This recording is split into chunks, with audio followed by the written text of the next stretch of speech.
So welcome to the show, Chris. Thanks for being on the show. Yeah, really happy to be here. Nice. So I think just for anyone who may not know you, is there anything in your backstory or your journey of where you've come to be where you are right now that we should be aware of that isn't covered online or in other podcasts? My backstory is really well published on the internet. I think the most pertinent to the people listening here. I think I'll actually go in a different direction because I've talked about the whole. I built the $30 million. I built the demand gen engine of the $30 million company from the ground up. People can go and find that on YouTube or on the podcast. But I think one of the things that's really kind of like interesting that we can go a little bit deeper on is the idea that of if I try and reverse when I built two e-commerce companies from my bedroom when I was like 23 and then again at 25, and to try and like unpack a little bit about what was going on. I'm mainly just speaking out loud. Like I don't really have the story. I don't have it formed in my head. I don't even really know the thought. But when I was doing it the first time, it was really interesting because like if I think back, like making money wasn't the goal. And like I remember like packing boxes to ship at 4 in the morning, and we're shipping that package. I'm gonna make like $7 profit or whatever it is, um, and then I'm going into work later that day, and so I just thought that was like a kind of an interesting component. I felt like I was doing it to learn, if that makes sense. And then the learnings eventually like kind of played themselves out. And this one's talked about too, but I think it's interesting for the listeners. Like I learned all of those things. I was running Instagram ads to try and sell whatever I was selling for $60 direct response, knowing that I only had $20 margin for the advertising expense. And then you go and look at the B2B companies that don't think that way and spend a lot of money on advertising that doesn't work. And so I've started to like the idea that I want to, I guess where I'm getting to is the idea of if you work at a company to spend the dollars like it was your own money. Like if if if the upcoming trade show had to be successful and deliver an ROI in order for you to send your kid to college, would you still build the booth or would you do something else? Yeah. I Well, think look, that's an interesting debate. yeah, I think doing a small business or like your own startup and spending your own money, completely different experience to spending someone else's money. Hmm. You're a lot more cutthroat about how much you spend and what you get out of it. Yeah. I don't know if you know my backstory, but I started my foray into e-commerce by roasting coffee beans and selling them like as a micro roaster online, and that's how I taught Okay. myself. Um, you know, I would say the practical side of marketing and sales. And yeah, very interesting learnings. You're sort of testing some of the theories that you'd been taught at school, maybe, or told by others, and then you find out them to be wrong. Or um, yeah, there's nothing better than I think training yourself in the small business world. I always say that like it's the best training ever because there's few people to blame, and it's just you and your money. What was one thing that you tested that most people would think would work and it didn't? Okay, so there's a big thing about drop shipping, right? And everyone sells the same product, and it looks the same. Customers aren't dumb; they can tell by the picture that it's the same product. Hmm. So what I was doing is I was selling the same coffee beans that I got them from the same wholesalers. There's like two major ones in the whole country. So all the strains of all the single origin beans were called the same thing. So what I did is they weren't selling very well because it's so easy just to click away, Google that varietal and that size, and then find five other different people, right? So the customer would just go for the lowest price. And I didn't know this. So then I experimented and did a split test and got rid of the product name and just changed it to like, John's Brazilian blend instead of, Brazil, yellow Catura, screen Hmm. size, whatever, double A. And yeah, sales went crazy because no one could do a direct comparison. Hmm. Didn't change the pricing, didn't change anything else. And yeah, there was really good learning in terms of like product positioning, I would say. Hmm. And yeah, that's always stuck with me since. Yeah, well, it's John's like beans. with Google and everything, you're just one click away, one Google search away from direct comparison to like, Hmm. and you don't realize how much other competition you have until you lose customers. Hmm. Yeah. Right So on. Anyway, that was a good learning experience. But right now you're in demand gen, right? You would say, or is that correct? It's weird because I don't think most people really define demand gen the way that I do. And so we are considering repositioning as revenue marketing, which I think is a more accurate description about what we do. Because for people, when they hear the word demand gen, a lot of people think like 100% cold spam outbound, and that's not at all what we do.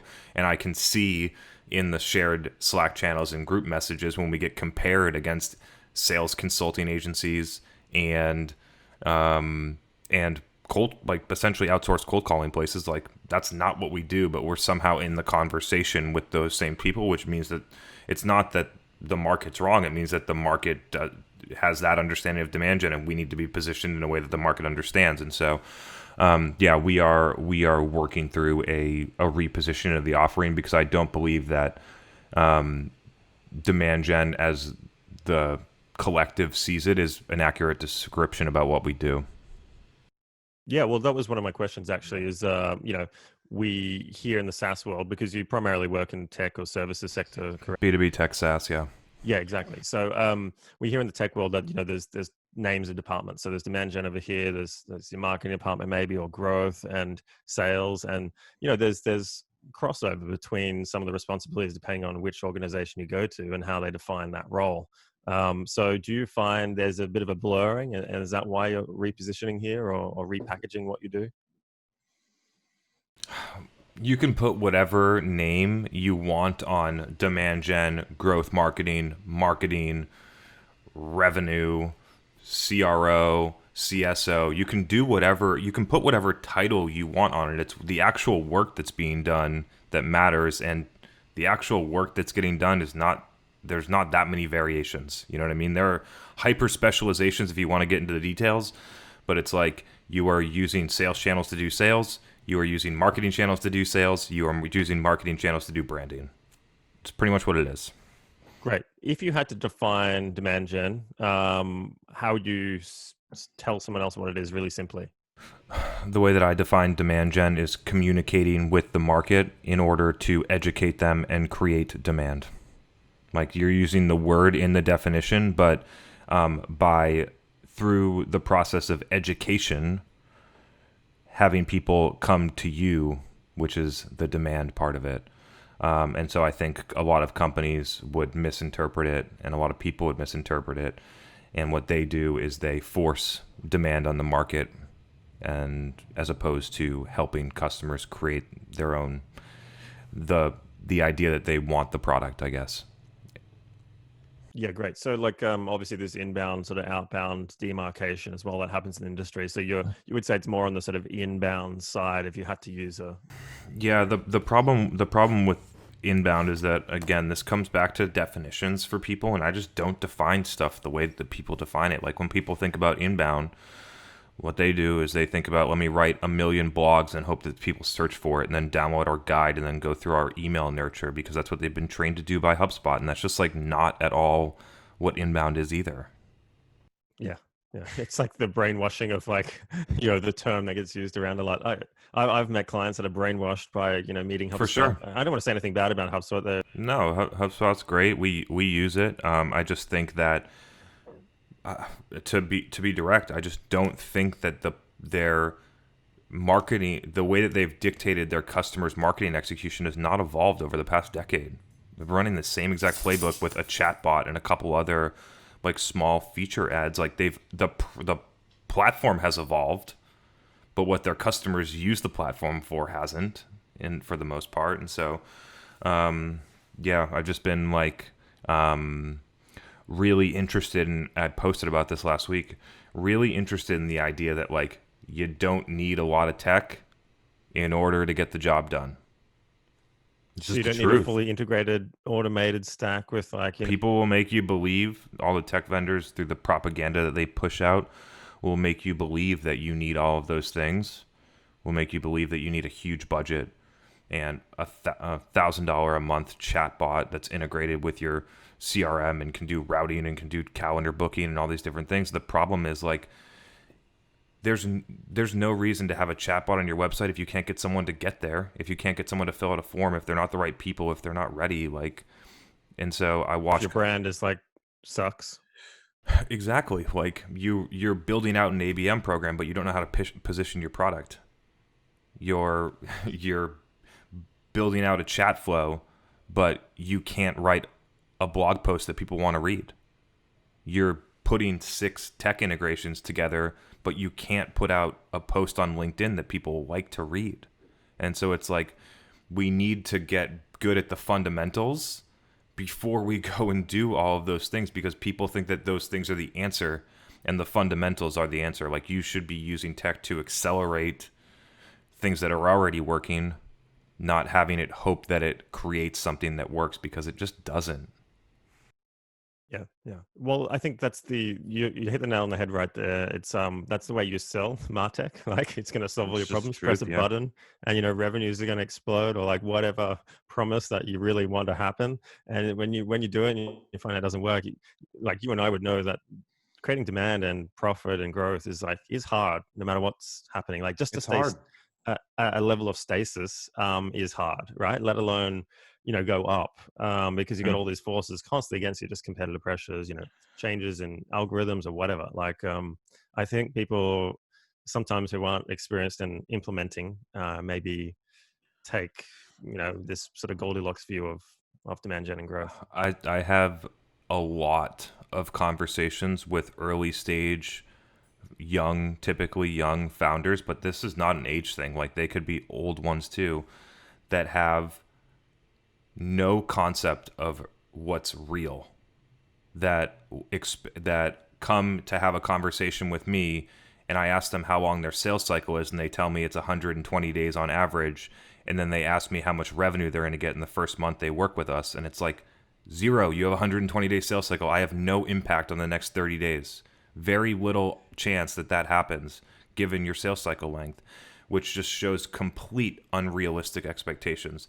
The idea that you hire a performance marketing agency and your revenue 10x's might be possible if you're selling shoes or transactional B2C products, but in a complex B2B sale, the idea that your revenue just goes your leads might go 10x, fluffy metrics that make you feel like you're moving forward might grow, but the actual revenue execution in a complex B2B sale is hard. It's just hard, especially when you're at early stage and you don't have traction. Like, Conversation with the founder as well, just on that note, and it was like last week, and he was saying how his CAC is $6, like customer acquisition cost, and he was pre-rev and hadn't really started. Everyone was still in beta. And I was like, "How'd you get that figure?" yeah, I'm like, $6 "It's not CAC with no possible." customers. With no customers. I was like, "Okay, that's great." I also like to live dangerously, Yeah, if So your like CAC we six just talked dollars and about you have software zero. here, right? Sorry, go ahead. Go ahead. No, no, no. Yeah, it's just funny. Like, the the thinking was right, but it was like the practicalities of like being there, done that. You could just tell that Hmm. person hadn't been across that journey ever before, and Yeah, had read a book and was using a term, and I was like, okay, that's nice, nod and smile. it's a clear reason why, like, I DQ out a lot of people that are sub 5 million ARR. Like, the reason is that they don't understand what real is. Like, the idea that they would rather go and work for somebody else that's going to pump them 1,000 leads that don't become customers. Like, go ahead, I'll see you in 6 months after you realize that doesn't work. Like, Completely understand. Yeah. Like, we hear these terms as well. And just while we're talking about this, MQLs, or marketing qualified leads, SQL, sales qualified leads, lead scoring, opportunities, inquiries, leads in general.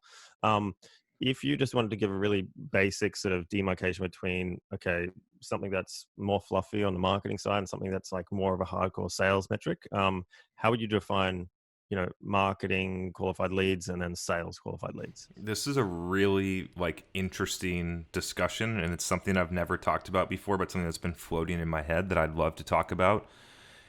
If we are in a place where we're one revenue team, then why do we still use an MQL versus an SQL? Why isn't the team aligned on what that is, and it becomes a RQL or just a revenue qualified lead, a qualified lead, whatever you want to call it. But why if there's so much alignment that people like to talk about that never is actually there, why don't you just actually get aligned? Like for me, like the thing is, it's just one thing. It's either they're in SQL or not. They are firmographically in the ICP, and they have asked to talk to a sales rep, and that's all that I care about. And anything else before that, Just explain what. I sorry, I Sorry, just just want to finish explain what this. an ICP is. Uh, it's ideal customer profile. You define up front who you can sell to, and you can have like more layers if you want. But there's like most companies make the mistake of not defining it well enough, and they have a lot of conversations with people that are not the right fits, which then like churn and different things like that. So yeah. I think coming back to answer maybe that question from my perspective, correct me if I'm wrong here. I find that it comes down to departmental silos and reporting metrics and vanity metrics within those siloed hmm organizations, right? So, what does the marketing department want to say that's happening in their B2B company? They want to say, really high figures of whatever vanity metric is, website visitation. We had 100,000 website visitors last month. It was up 100% from the month before. Our leads were up a million X from last month, and but the marketing generated SQOs were exactly the same, and we spent 10 times as much money. Like when you actually look into how it impacts, if marketers are reporting on things like website visits and shit like that, there's only two options. It's one, they don't know any better, which is a problem, or two, they are trying to hide from the fact that they're not getting results. Well, the other thing is, well, I'll just add, the board and executives, if they don't understand the granularity of this and this correlation causation between leads and opportunities and wins in the sales department, which from my experience, not many people do, or the hmm nonlinear relationship or compounding effect of customer acquisition. Those vanity metrics, when quoted at a reporting session with the board or the other executives, it works. The board laps it up if they don't know better, and I've seen this happen, and I'm just like, just have to hang my head in shame, like Yeah. that means nothing. You wasted $1 million, but whatever. Everyone's happy. So is ignorance bliss then in that regard? It's it's not that people would do this, but the idea that a volume metric alone matters is ridiculous. Because what you could do if you wanted to get 100,000 website visitors is you could run the cheapest display ads or different things like that with the widest audiences in the cheapest countries and get to that amount of website visits with absolutely no impact. I've watched companies that double their website traffic and have no meaningful impact on conversions or leads or SQOs or revenue, and they spent twice as much money. And so like that is a core the core thesis in all of this for everyone is that volume is not the only indicator of success. It's actually it's hiding behind the real truth, which is that you need quality first, and then you can figure out how to increase the volume. And the challenge with getting quality first and then increasing the volume is that it's very hard to maintain the quality while you increase the volume. That's building a business is hard. It's hard to do that. It can be expensive, whether it's expensive in money or time. But what it actually the core, and I've been talking about this a lot too, is that it's really the strategy and the talent is the quote unquote expensive part. It gets expensive when you don't have the right strategy or the right talent, and then it becomes expensive. And so like That quote by the Red Air is this firefighter that did oil firefighting is like, what's that famous quote? It's like, if you think hiring an expert is expensive, wait until you hire an amateur, right? I think I true. use that line when I'm doing strategy consulting, and it's very true. Like, not just the additional expense. People talk short-term expense, right, of hiring someone who's really good, perhaps like yourself, and they'll go with this cheaper company, and then they'll realize 6 months down the track, the opportunity cost is like massive, because not only Yeah. they lost money with that firm, but they've lost time, and opportunity within the market, which may be quite fleeting, and Yeah. you can't come back from that. I mean, you're having conversations with a company, and they're coming to you and they're saying, we want to spend $50,000 a month on LinkedIn, but then they're going to come back to you and say your quote is $1,000 higher than the other person that we're looking for. And it's like, what are you talking about? You're spending $50,000 a month in ads, and we're gonna nickel and dime for $1,000. Do you want to work together or not? Because if we do our job right, that $1,000 means absolutely nothing for you selling your $20,000 a year software product. Yeah. So I really want to talk about this because you must, and you mentioned this before, some of the qualification that you do with some new clients that are coming on board. And like, if you wanted to describe to me what you've seen anecdotally or in real life, perhaps a demand or marketing team or growth team, whatever you want to call it, revenue team that is junior versus an experienced one. If we're just looking at the junior one that maybe not operating very well, doing things wrong, what are the sort of symptoms or red flags that you see every single time with those teams?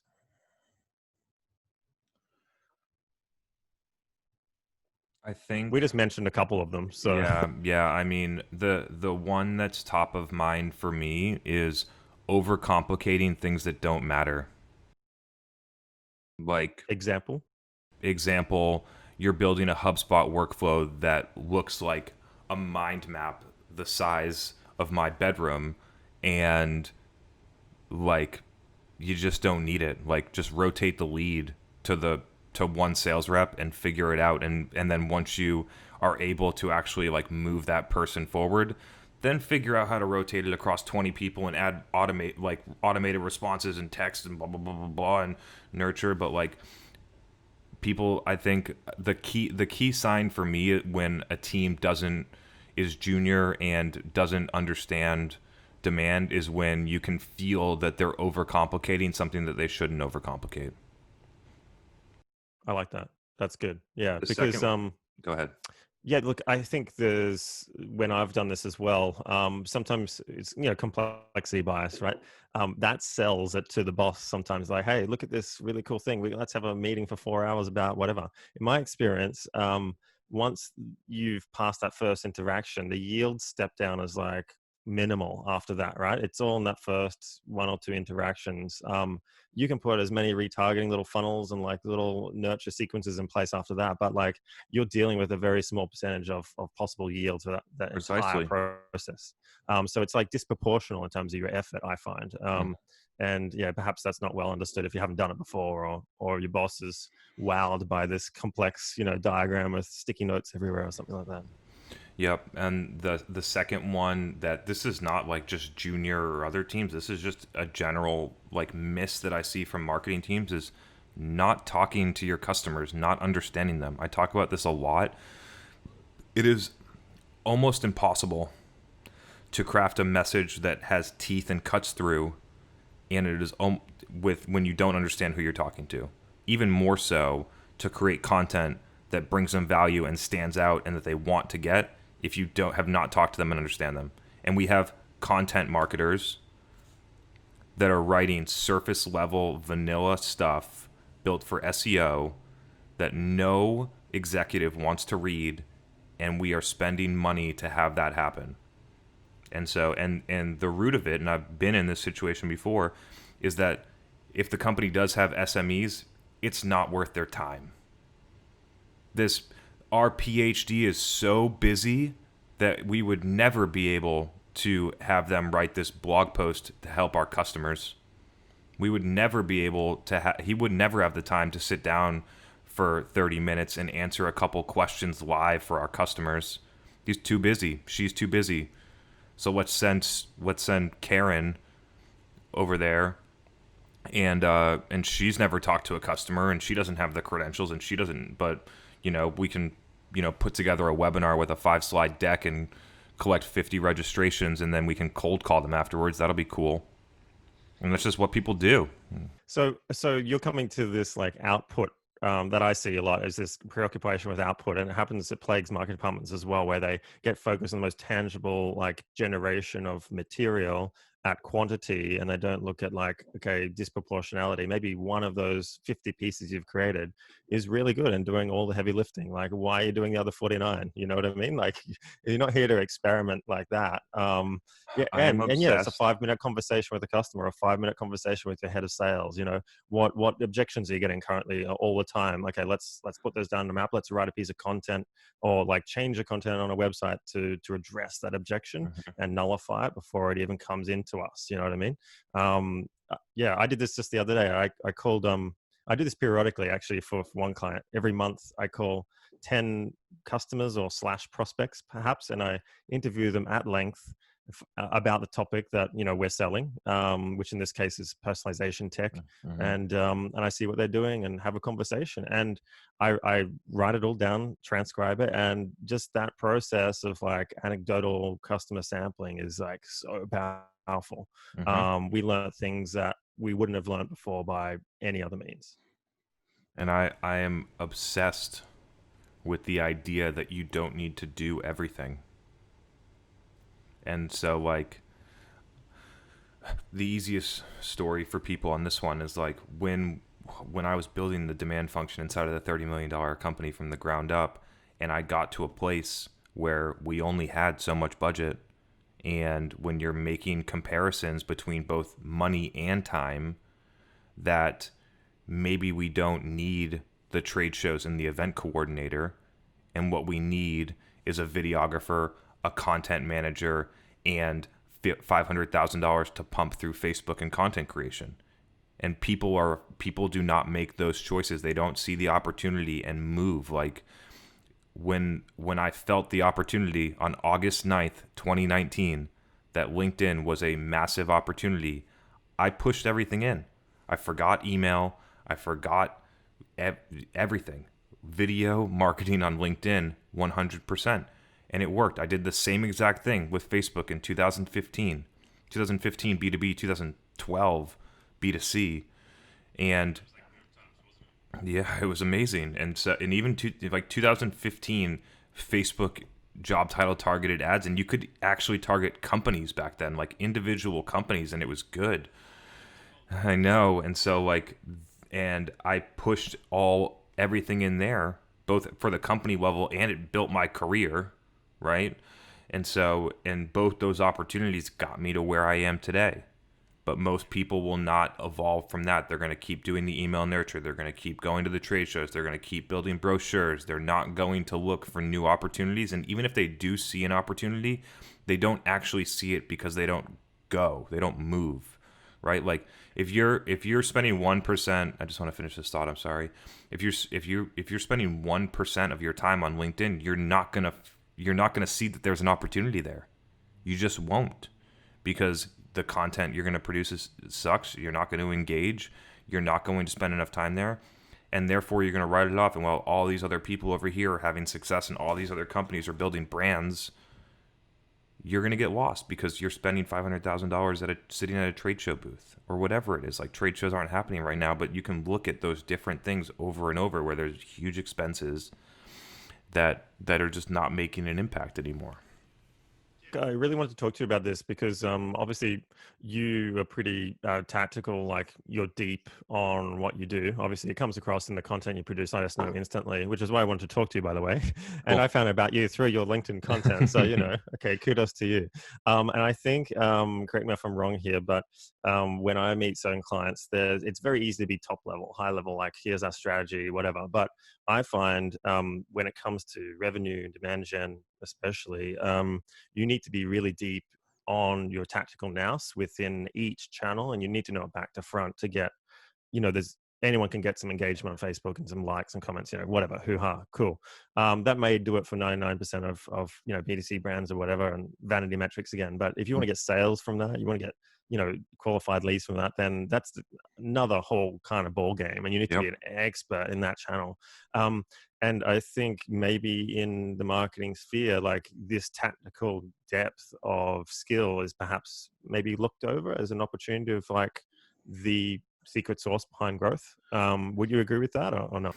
Yeah, it's funny. Like, the part of my hiring criteria, both if I'm interviewing for my company or more often when I'm helping the companies we work for hire someone in demand, the number one thing that I'm looking for in an interview, well, there's several, but one of the important must have things is that you tell me something that I didn't know that you wouldn't be able to find on a HubSpot blog or in a Salesforce ebook. Because that show and it tactical, something that you tested that I haven't tested that you found and worked and you can tell me how to do it. The details matter. Everyone's playing out of the same playbook. Everyone knows whether or not they do it is a different story, but everyone knows they should be producing content on LinkedIn every day. They know that they should be running Facebook ads. They know that they should be running Google ads. You know what to do. The strategy is simple. The actual value is in how you execute. Can you actually do it? Right? The amount of different ways that you can go about a Google ad strategy, and then when you look at it across different channels and how you use different channels for different purposes and how the budget gets allocated and what you're driving towards and how good is the content and how are you targeting, there are a million layers to whether or not this works. And so I mean, I've probably audited somewhere between 15 and 20 SaaS companies this year inside of their Salesforce instances, inside of their Facebook ads account, inside of their LinkedIn ads account, inside of their Google ads account. They all look the same. Google AdWords, broad targeted keywords to ebook downloads. Even their intent keywords go to ebook downloads, not Hate demos. ebooks. I just hate them. Link, When you wrote posts about it, I was just like, yes, yes, yes. Keep saying it. I'm like, it's the LinkedIn, most easiest, shittiest way to create leads I've ever seen.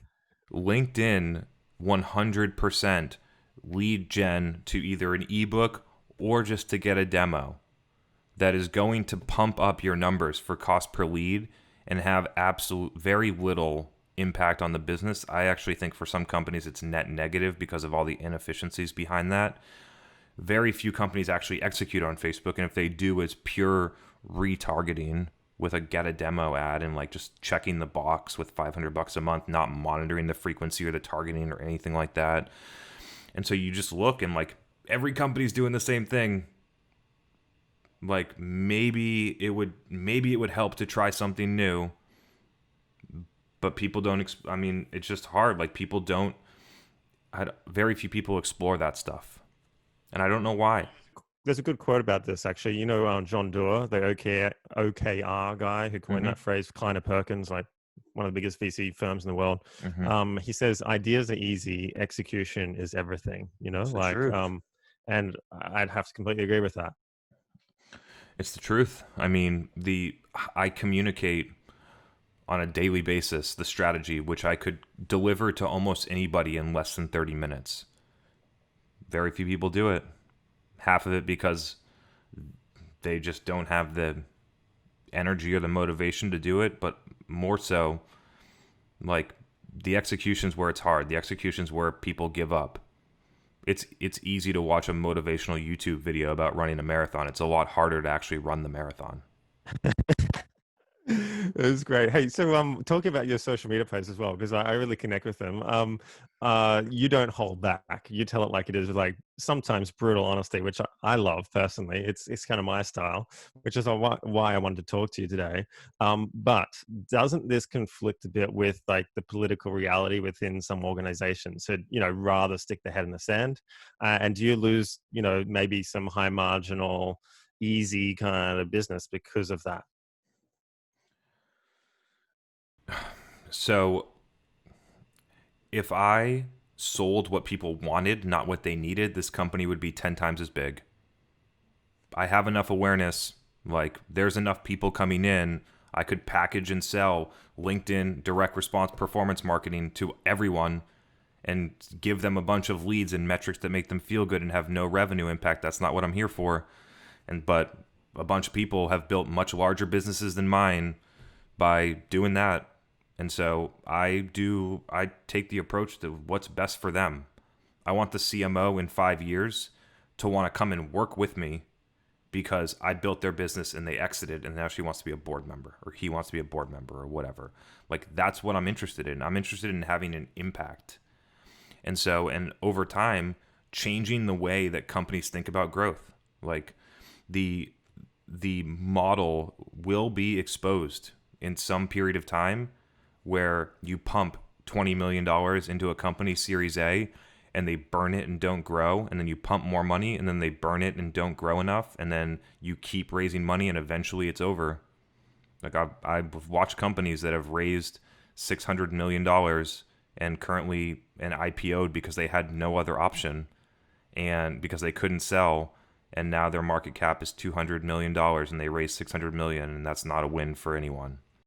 Is this blitz scaling kind of like fallacy out there that, SoftBank pushes on some of their firms where, let's pump some money in and, you can grow as fast as you want, it's scalable growth. I find there's a lot of caveats to that. There's a lot of different parts of the engine that need to be running. You can't force some of those parts with money. Like they just take time, like building a brand. Jeff Bezos was talking to the committee, what was it, the Senate hearing or committee in Washington, where they're grilling all the tech execs, and he speaks and does this speech. It's probably one of the best speeches I've ever seen. Whoever wrote that is genius. But he says, look, trust takes time. It's not easy. It's won like little bits over time, and like that's what we've been doing at Amazon since day one. And I'm like, yeah, I think every company needs to listen to this. Reputations aren't like, you can't push that quickly. It's like these little wins that have a compounding effect. So yeah, do you think there's a bias within the field of marketing that you can just shove money at a problem and like, hey, we're generating with $1 million X, if we times that by 10, we'll get 10X, do you think there's a bit of fallacy with that sort of way of thinking? First off, was SoftBank the one who did really well with the WeWork investment? Yes. Yeah, so that, I mean, there's an example. WeWork is on a big scale, but it's happening at a smaller scale, which nobody hears about and never hits the press. But there are plenty of companies that raise that amount of money and fold. And so and they fold because they thought that they would just spend and spend and spend and grow. And I think, I mean, when you actually look at the financials, and I don't pretend to be an expert in this one, but when you actually look at the financials, the company doesn't need to make that much money in order to command a valuation to get the money back. Right? And so I'm really interested, like, I'm super interested, and I will love to, whenever it happens, somewhere in the next 12 to 36 months, if it takes a long time, to hit $10 million in recurring revenue and tell people that we did it with one sales rep, with no outbound calling, with no outbound emails, with no advertising expense, and show SaaS executives that there's a different way to do it. That you could take all of the money that you're burning in sales reps and in advertising expenses and take a couple good subject matter experts with the right strategy and put out organic content that helps your buyers, and take the rest of the money and invest it in product and marketing and in other infrastructure of the business. And when you don't have 40 sales reps and you only have 4 and they're closing all the deals, all the sales reps make more money and they actually stay. And you don't have a ton of attrition. You don't have a ton of culture problems. You don't have a bunch of people missing quota. You actually build a real company. So you're going to be like the Tesla of the B2B SaaS world then, because Tesla's done this to the advertising industry worldwide. They've gone, look, ads are cool, but there's this sort of mentality thinking that to build a big B2C brand, you need to advertise, right? And he's going, no, let's own the whole vertical so we can control the customer experience. Let's create a really good product that people like are going to advocate about, and get free publicity, which is more meaningful than getting some brand impressions and some reach figures, right? Via paid advertising. And they've done this all with like zero advertising. And I'm not saying that they haven't spent money on certain influencers and content producers, etc., but it's been like a canary in the coal mine, I think, for the ad industry, who have had to really look at themselves, go, wow, they became the biggest car maker, if you want to define them as a car maker, within the space of 10 years, and leapfrogged all the biggest advertisers in the world, which are car companies, some of them, in the process. So you're trying to do that for SaaS then. I like that. Yeah, I mean, I think that the ad agencies will never change the way that they do it because they make a percentage of the ad revenue that the companies spend. And so like they're not invested in telling the clients that they work with to spend less, and which is another reason why we don't charge on a percentage of ad spend as a fee, because it misaligns the goals between us and our client. If we make 15% of ad spend, then our goal is to spend more money which is not the thing that we want to do. We want to get more revenue for less money. And so the goal, and when you look at this on how we structure the prices combined with how we measure success, is the goal is to be aligned with the company that we work for. 100% aligned. And I don't think a lot of other people do it that way because it's hard and it actually requires you to get results. You have to get in the weeds, right? You have to get your hands dirty, and some people don't like doing that. Mm-hmm. And like you have a lot of clients in different niches, right? So obviously mainly tech, but there's other ones, I'm sure. Mm-hmm. There's variation, right? Correct me if I'm wrong here. Yeah, I mean, at this point, it's converging on SaaS, whether a product cross vertical or verticalized SaaS, but that's what it's converging on. But you've done e-com as well, like you mentioned earlier. Ecom, healthcare, capital and consumable models, industrial manufacturing into machine shops and stuff like that, like all those different things. Yeah. Okay, a lot of people, especially if you haven't worked in an agency, you're not exposed to these different models and different sectors, right? I have because I've done so many of them, and like you have as well. And I find it when you do that, you are able to look at what is the same with those successful approaches, and what differs, Mm-hmm. right? And I want to ask you, when you switch between all these sectors in your career, what hasn't changed about your approach, both at a strategic and tactical level? Yeah, it's a really good question. First, I just want to touch on the point that at this point, I feel, and this will resonate with you. I feel like the learnings are rapidly accelerating because of the amount of scale and different experiences that are happening all at once. So when we see 30K ACV products selling to, you know, HR versus 6K ACV selling to construction, and you can run the same test and figure out which one it didn't work, and then you can roll it out to 10 other companies. You're like, okay, what's the pattern here? Oh, it needs to be this ACV, it needs to be this buyer, it needs to be this channel. Very few in-house marketers get that type of experience, and so that's one piece. Now remind me of your question so I can get to it. Yeah, I so it was forgot like, it. what doesn't change when let's say Yeah. you have this client over here and then you shift to this client. Like there's parts of when I do it, like I have my core kind of process, but then the Hmm. different elements of that will be tweaked. So maybe I'll put more emphasis in this module and less in that. Like, do you find there's commonality though in your process or the way you go about doing that? Yeah. So I think the preface to this question is that the approach would be different depending on whether you're in house or you're doing what I'm doing. I serve a specialized function in for a company versus if I was the CMO, I would do something different. Now, in house, the first step is understand customers deeply. Or if you're in a bigger engine, it's fix the most immediate problem, which is your demand gen, and then focus all on customers and strategy and product marketing and positioning and messaging and that stuff. So that from a CMO perspective, that is the approach. It's like clear the space with results and then fix the things that are most immediate and then figure out all the different components that require the strategy. Now, when I'm entering in my current role, it is a core requirement that the CMO has the strategy part covered. I am not in there focusing on messaging and ICP and those types. The companies should have that figured out. That is not my role. My role is to take the strategy that has been created, that has core traction and is working, and my job is to put gasoline on that fire. And so it is just the process is very simple. What are we selling? Who are we selling it to? How much does it cost? How many companies can we sell to?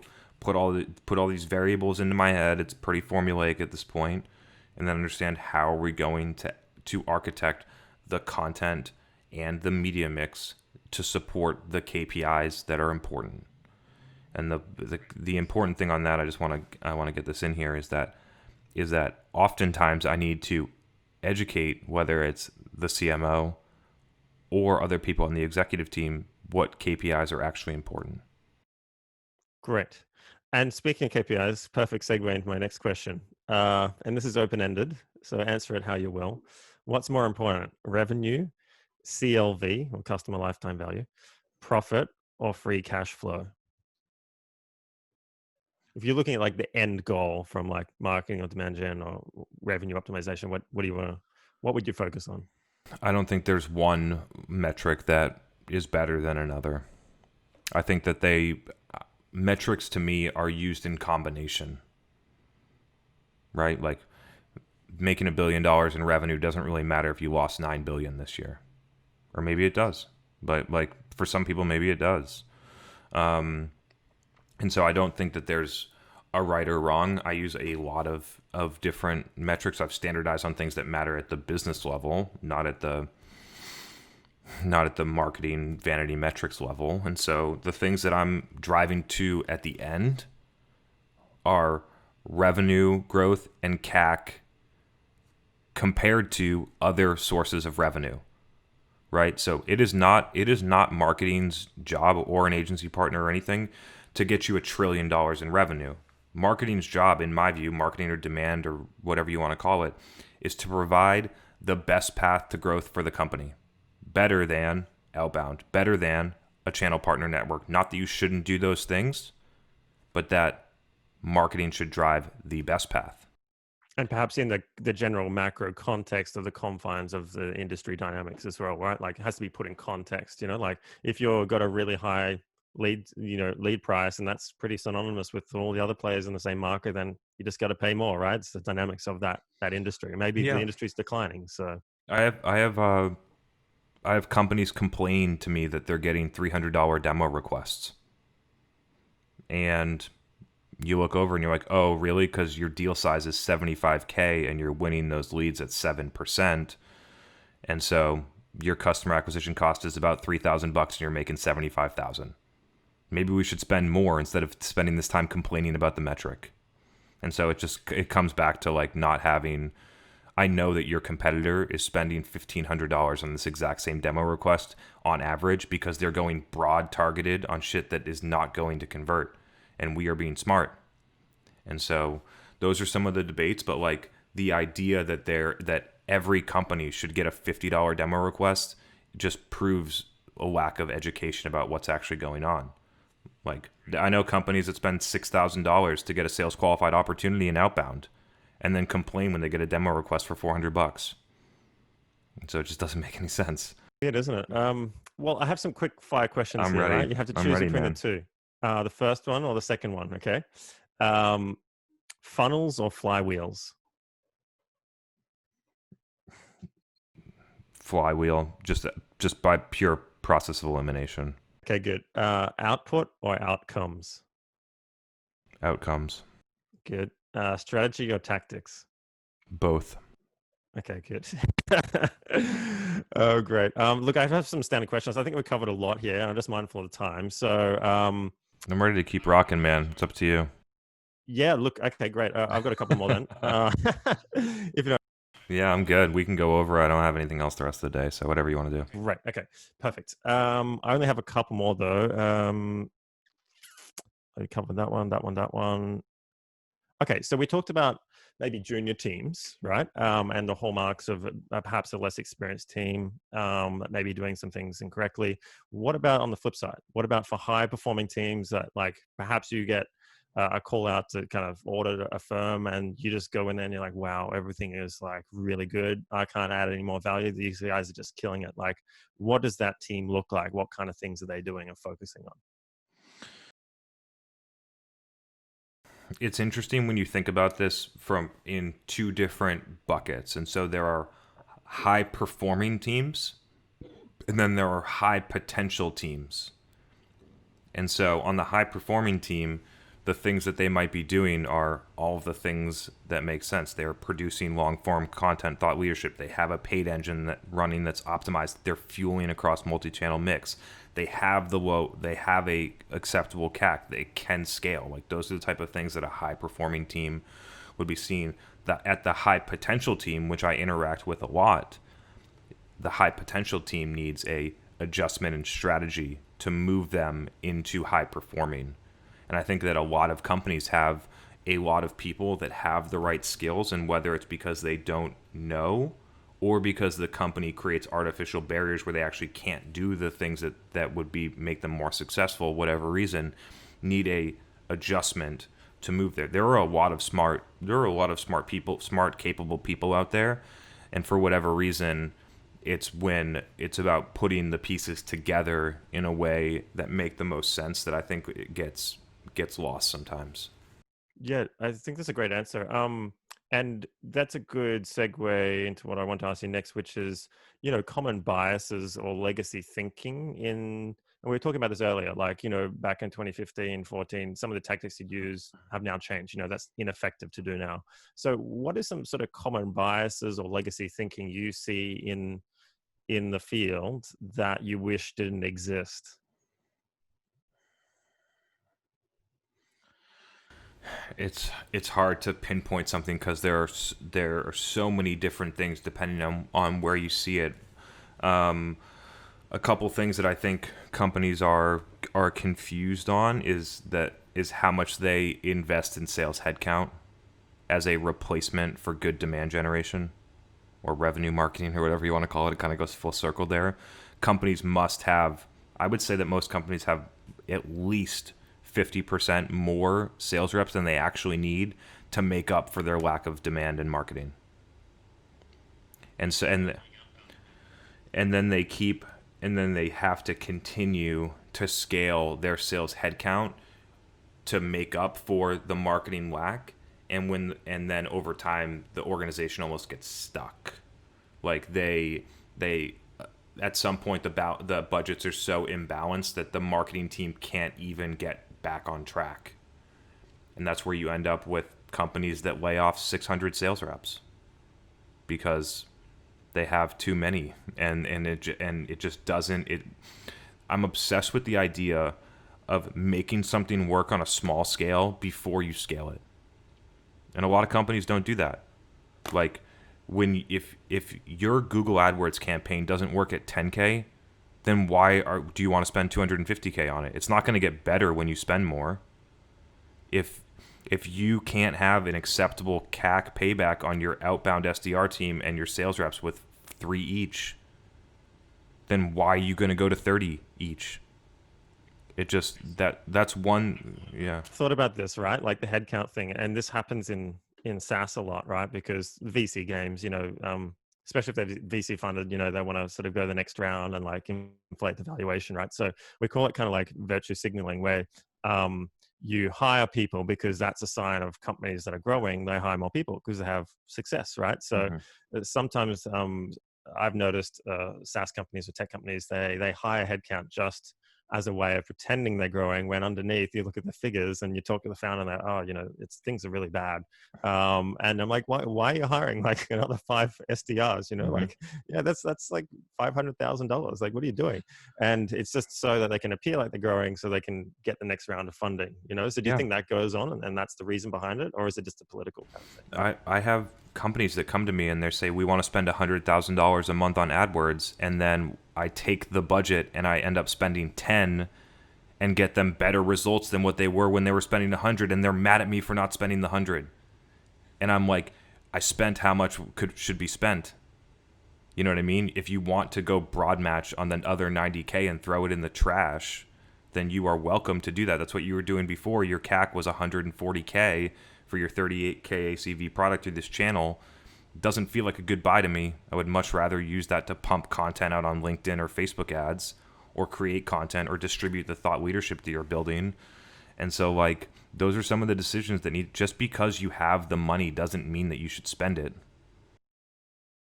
Interesting. Yeah. Look, and I think this comes down to like budgets. Sometimes if they don't spend the money, they don't get it the next budget. So, Mm-hmm. it causes a problem. Maybe you should just take the other 90K and create a trade show for them, right? It it becomes it, and it's a really interesting thing, is figuring out how much you should spend. I think that's one of our core strengths, is that like going to companies, it's like, oh, we had 250K, so we just put 100 on AdWords and then 150 on LinkedIn.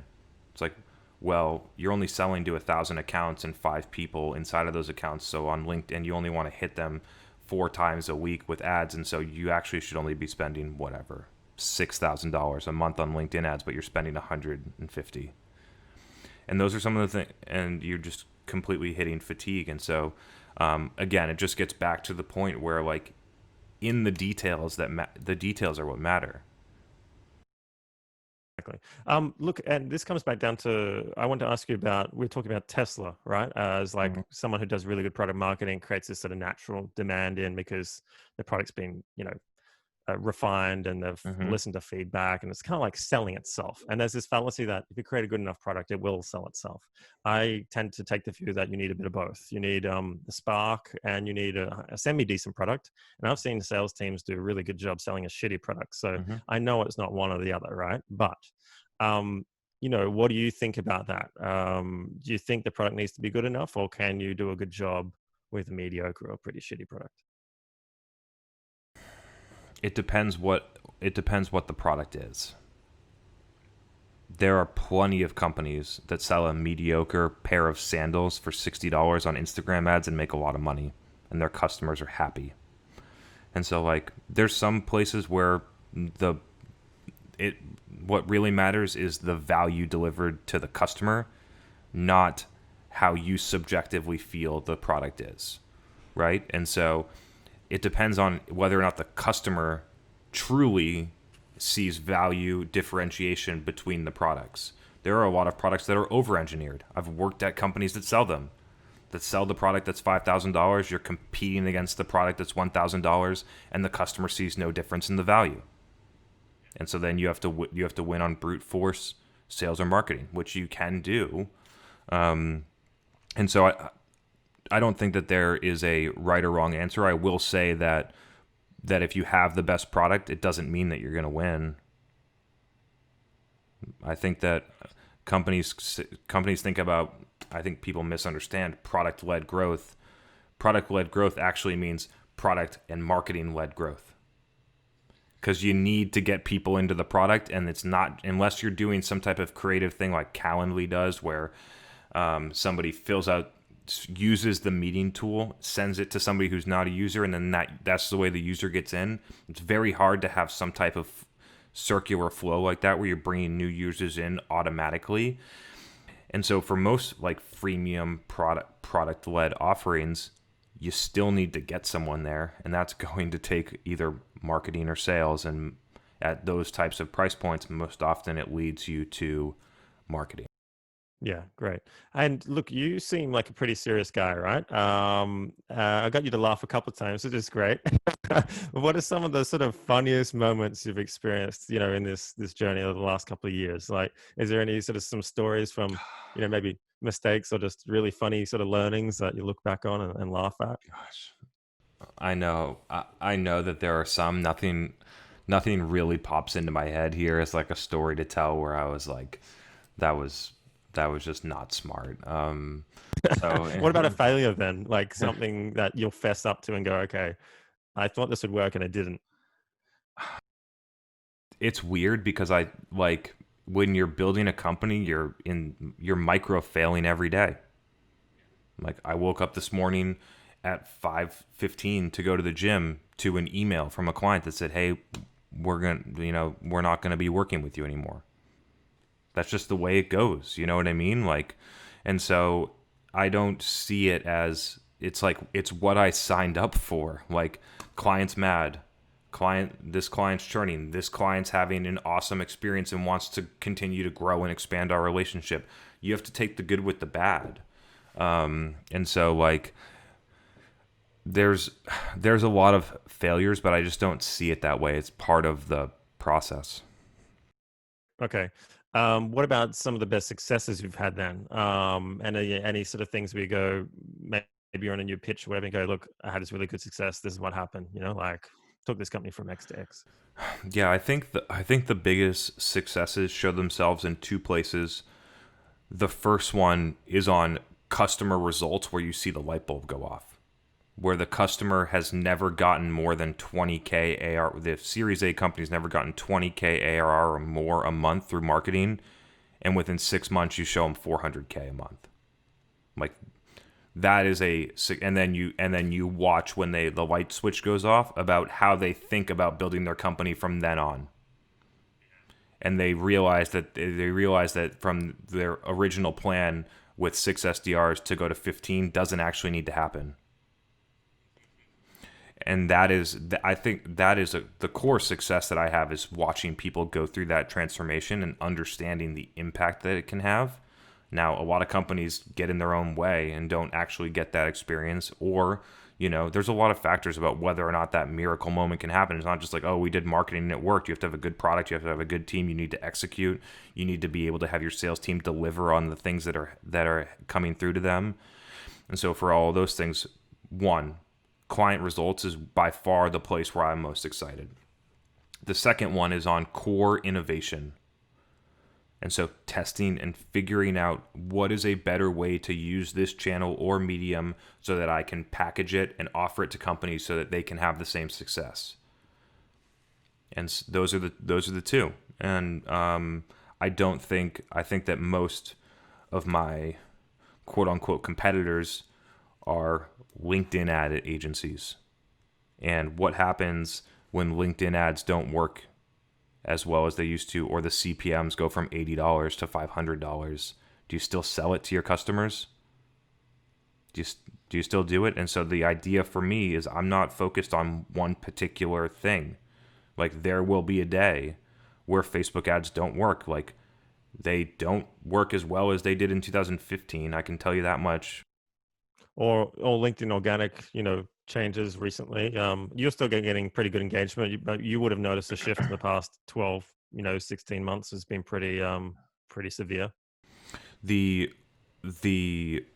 LinkedIn algorithm change has done nothing but benefit me. That's good. Like, I have not felt anything from it, because when you produce good content, the algorithm is going to show it to the people that want to see it. And so it might have hurt people. Like, there's probably and it's really interesting. I actually want to hit on this right now. It's really interesting as I watch people that directly plagiarize my information, oftentimes on a daily basis. Like, I would swear to God. So I would go into LinkedIn and I would post a video with text, and then I would wake up the next morning and there'd be someone in the UK that would post the same thing. And then you watch that, and then I called them out, and then you watch it happen 2 or 3 more times, and then you block that person. There's another person in Germany that takes my content and translates it into German and posts the exact same thing. What? Are you serious? Like word for word, or like word for pretty word? much? Word for word. And which is a core reason why I've gone to video, is because you can't fake it. You can't copy it. And so very few people have made this step into video. But as I've watched, and I've not only watched people plagiarize me, but I've interacted with people that sound smart in their posts, and then you have the 30-minute conversation with them and they don't know what they're talking about. And there's a lot of people like that too. The VP of growth that doesn't know any more than a marketing specialist. A lot of people have that in their headline and don't actually know what they're talking about. And so when I get back to it, it comes down to the using video has been a really strong way to communicate expertise, which then has allowed more people to discover and trust me. Yeah, no, that's how I connected, and I think there's some things you can't get across in just an audio podcast. And like, we're recording the video now because I want to use it both together, like for my YouTube channel, or to put on. There's so many things you do with what we're talking about right now, right?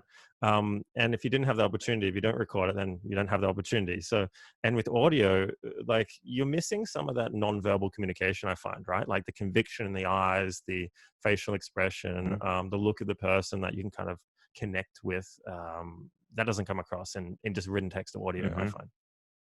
For sure. Yeah. Hey, so look, I think, I'm just conscious of time, but I think I want to ask you a couple more questions that I ask everybody, and answer how you will. We're good. Yep. What books are you reading right now that you'd recommend other people read? To be honest, I'm not reading anything right now, but I will point people in 2 directions.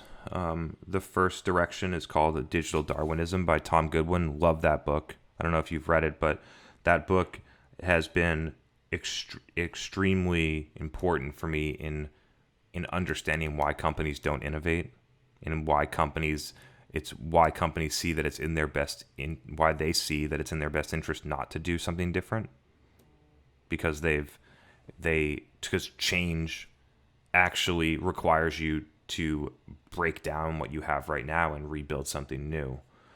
And so that one is huge. It's a mental insight that I use when I interact with companies and understand why they don't want to do something different. Companies don't want to run my model because they, even if they get more revenue, if their leads go down from 10,000 leads to 100 leads, even if the leads convert and they get more customers with the 100, they have 30 inbound SDRs that need the leads. And so they would rather continue to get 10,000 to keep those people busy than actually do something that's better for the business. It's super interesting. The second book is, where was I going with this? Oh, I really like the book Mastery. Robert Greene is a great writer. Really like the book. It's interesting. While I read it, I almost like imagine myself in certain moments. So I'd highly recommend that to people. If you no, you should, if you really, I find it a combination between motivating and insightful. It's good. Great. Okay. And did you hear about what happened to Tom Goodwin? Just speaking about the first book, he made some comments on Twitter, and then Publicis, which is a holding company that sort of employed him as I think a futurist. And Yeah. well, I'm not sure what his title was, but it was something reasonably esoteric, you would say. It's yeah, they fired him for inappropriate comments. Well, that's what started the firing. But advertising companies right now are looking for excuses to fire people. So Mhm. I just found that interesting and a bit sad for him. But there's a big blow up between the rival agencies in similar Yeah. positions, all having one side or the other. So I kind of He feel for the guy a bit. he's always a provocative guy, and sometimes maybe a little bit too far. I don't know any details of the story, so I can't weigh in. But no, I hadn't heard of that. I liked the book. I thought it was helpful. Great. What about speaking the same thing, but on the website side of things? Is there like a go-to website that you're always visiting that you use professionally? LinkedIn.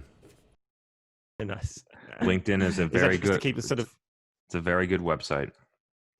Is that just so you can kind of keep your ear to the ground, or of like what other people are talking about, or is that just for your own purposes?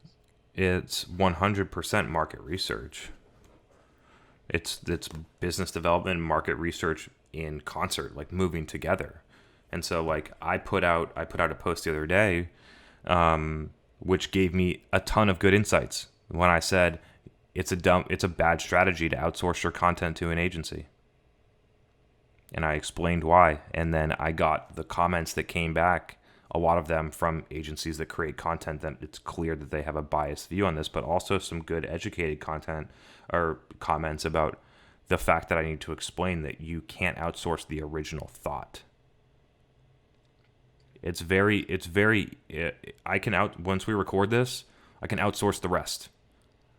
I can outsource the person that cuts up the videos, and I can outsource the person that writes the blog post about it, and I can have someone put it up on a podcast. But the original thought, what I say here, somebody else cannot create for me. And somebody else should not be able to create that for internal SMEs and companies.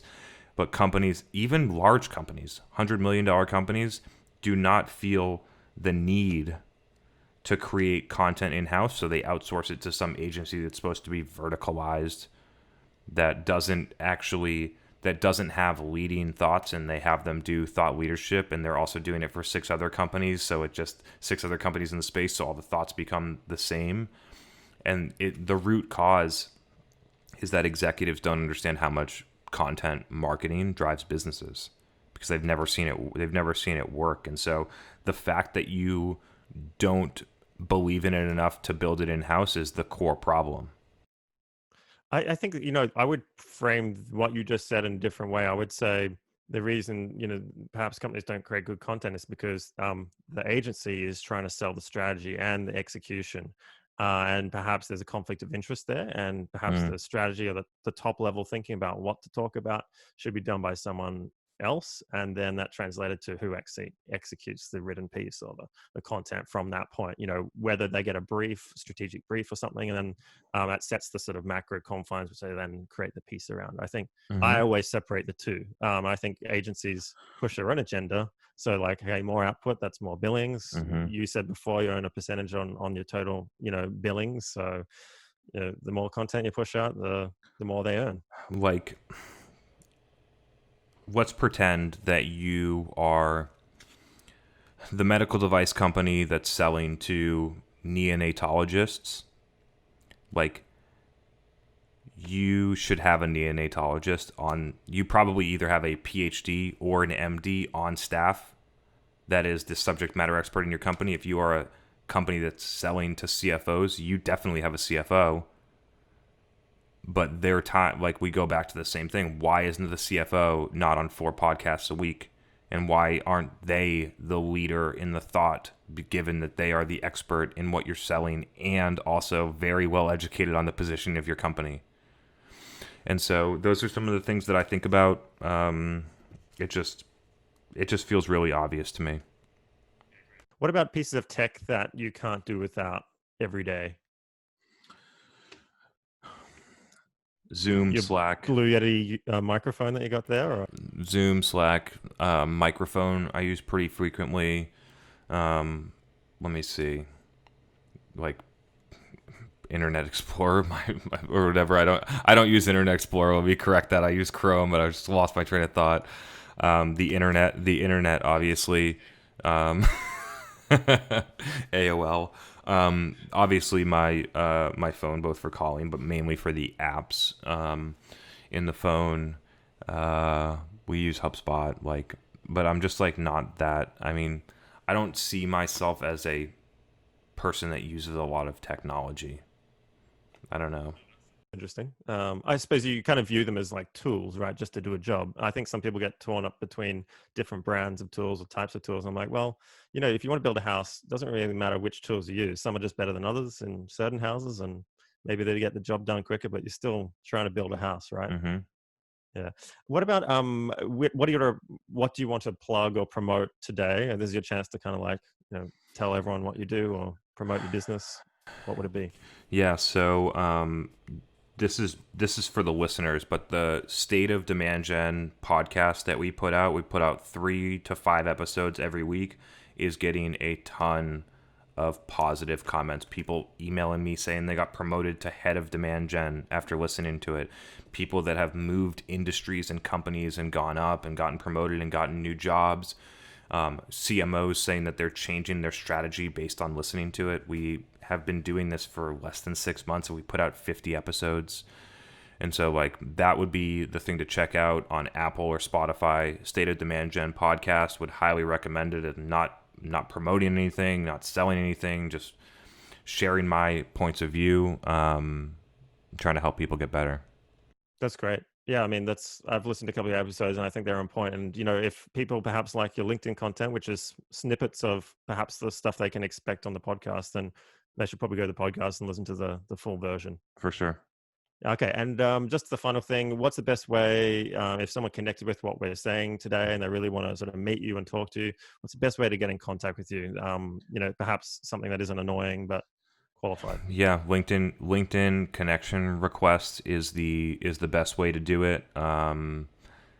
Chris Walker on LinkedIn. No spam DMs. I get enough of them.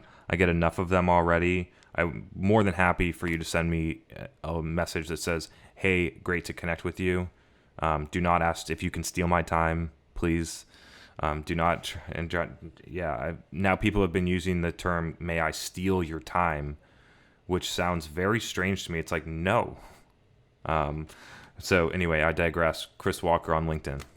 Great, perfect. Hey, look, I want to thank you a lot for today's talk. I know it took us a little while to get connected, but Yeah. I'm really vibing with your content and I really appreciate your time. So I'll put all these links and everything that we talked about and references on a blog post. So if anyone's listening to this, they can go to that page and find everything, your podcasts and such. So thanks again. And I hope we can maybe have another conversation at Yeah. this level. It was really fun. Yeah. Looking forward to it.